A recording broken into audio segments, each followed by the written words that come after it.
Hello everyone, this is Running on Empty. Food review. Okay, we're settled in, we're here, we're present, and, of course, accounted for. This is Running on Empty Food Review. I'm your host, Report of the Week, and here we are. I'm literally saying this, there's these two squares here. What are they? It's pizza, ladies and gentlemen. That's right, pizza of the frozen variety. It's frozen pizza, as some call it. But pizza, nonetheless. This is frozen pizza, ladies and gentlemen, and this is a frozen pizza review.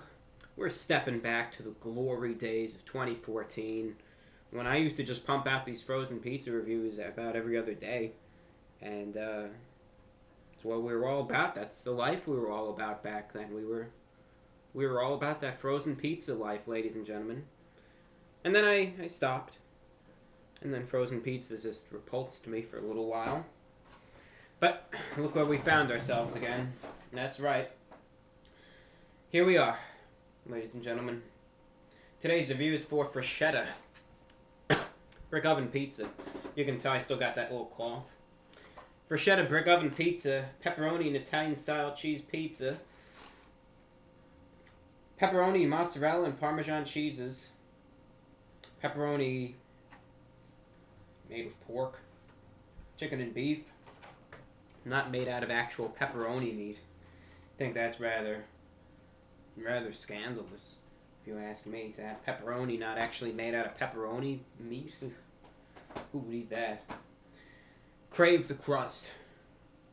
We crafted a fire-baked, square-cut crust inspired by the legendary brick ovens of Italy. Freschetta brick oven pizza has a crust that's superbly crispy on the outside and delicately tender on the inside. Then we load it edge to edge with the sauce made from real tomatoes and premium meats and cheeses. The result is pure pizza perfection with the fire-baked crust you crave. For perfect brick oven crust, preheat the oven to 400. Place the pizza on the center rack. Bake for 13 to 17 minutes. Keep the pizza frozen prior to baking. Don't eat the pizza raw. Remove the pizza from the box and overwrap. Unless you like to just bake the cardboard box and have the melted plastic all over the pizza. Maybe you like the taste, I don't know. I can't say what you're into or not if you get something out of that.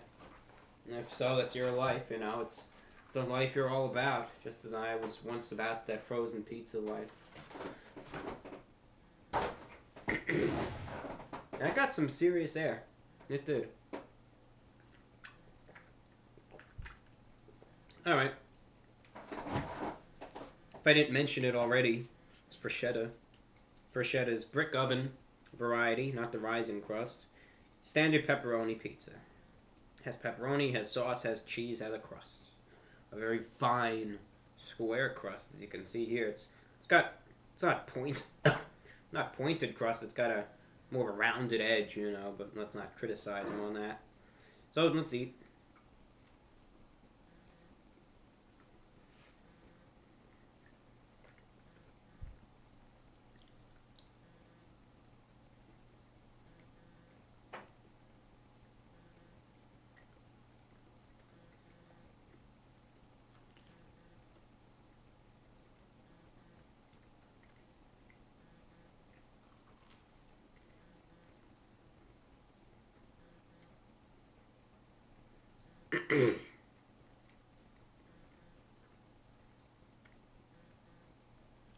Usually how I do things in these frozen pizza reviews is I'll eat one slice and then I'll talk about it.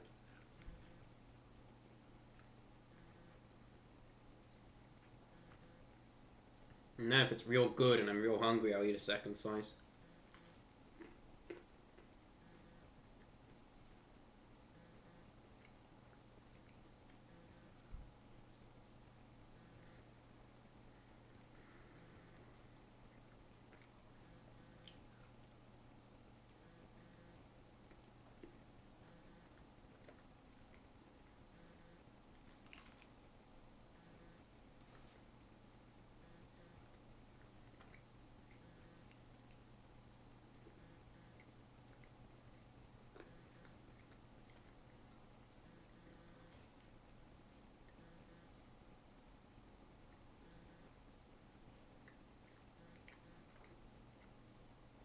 Review, bro. You take such damn small bites. You better eat this in one bite for me, alright? Alright.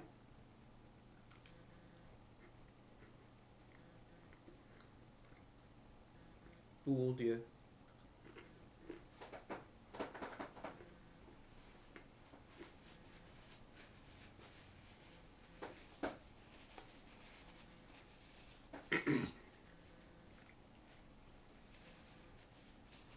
I apologize, number one, for my being underdressed. I know it doesn't seem like it, but to me a shirt and tie is being horribly underdressed. And, number two, I apologize in the inconsistent dates and times of the uploads. It's, number one, my health, and number two, things aren't going great in life. You know, just, I'm not going to talk about it, you know, but it's either going to get better or it's going to get real worse soon, and only time will tell. It always does. Anyways, how's this pizza taste, ladies and gentlemen? First and foremost, of course, there's always a quality difference between fresh pizza and frozen pizza. If you haven't noticed it already, there is. Alright? Fresh pizza is almost always better, unless it's horrible pizza, than frozen pizza. So we got to examine this compared to other frozen varieties. Okay? Now, the pizza itself... Alright, let's start from the base, right? Bottom of the pizza here, when you bite in, does have a nice little bake to it. It has a nice little crispiness, nice little crunch to it. Adds texture to the pizza. It's not just a soft mush. Adds texture to it. Allows you, number one, to stably hold it. Number two, adds texture, a nice little crunch to it. Alright. As for the sauce and the cheese, the cheese itself, I don't know what blend it said it was. Mozzarella and provolone. Mozzarella and something, right? Some sort of beautiful, famous Italian cheese blend. The cheese itself, the one thing you can actually notice from it this time around is a bit of a saltiness. More often than not, the cheese on these frozen pizzas is tasteless. It just sits there. And I always end up saying, yeah, the cheese, you can't really taste. The cheese here actually does possess a bit of a saltiness, this combo of it. As I reiterate, it does possess a bit of a saltiness, which you can taste, and again, that adds saltiness to the pizza. The sauce itself is on the richer side. It has a little herbs and little specks in it, you know, that's supposed to give it flavor, supposed to show that it's made from real tomatoes. We all know it pretty much came out of a big can, not like it was hand-pressed or anything. You know, that is what it is. The best part of it, of course, is the pepperoni. That's what I think. These frozen pizzas, pepperoni makes it the best. I think the pepperoni in the immediate area around it is probably the best part of the pizza. This pepperoni comes in a good, nice slice, and really it possesses a nice saltiness, tiny little bit of a spiciness to it too, mostly a saltiness. Kind of makes the area around it a little extra salty. I like that. I think it adds, in this case, where it could need some salt, it adds nice saltiness to the pizza, and, you know, that doesn't bother me. I like that. Crust itself is, I wouldn't go as far as to praise it like I did on the box. The crust is just crunchy. Pretty middle of the road, you can say. It has a crunchiness, nothing really special about it. Nothing to really savor. But in the end, I think for a frozen pepperoni pizza, I think this is, suffice to say, one of the better ones. I do believe that. Proportion of everything is pretty good. Of course, I could always say I could use a little more pepperoni, but that's me. But I think the cheese to sauce, even the topping distribution ratio is good. Not too much of anything, no real dominating flavors. I think everything mixes together well. I think that's a good thing. So price-wise, this pizza itself is anywhere between the $5 and $7 range, maybe even $8 in some places. A little pricey for a frozen pizza, but, you know, it's what it is now, how it is. But overall, again, I think it's a pretty good pizza for especially just a standard frozen pizza. So out of 10, what am I going to be rating this pizza? I'm going to be rating this pizza, the standard brick oven pepperoni pizza from Freschetta. I'm going to be giving this an 8.5 out of 10. Again, in terms of frozen pizzas in the frozen pizza world, I think it is one of the better ones, and I think it does deserve that rating. And ladies and gentlemen, that's all we got for you today. This is Running an Empty Food Review. I'm your host, Report of the Week. Hopefully the cough will go away soon, and hopefully things will get better. Nonetheless, expect more reviews from me in the near future. That's all I got for you. And I'm the Report of the Week, and take care.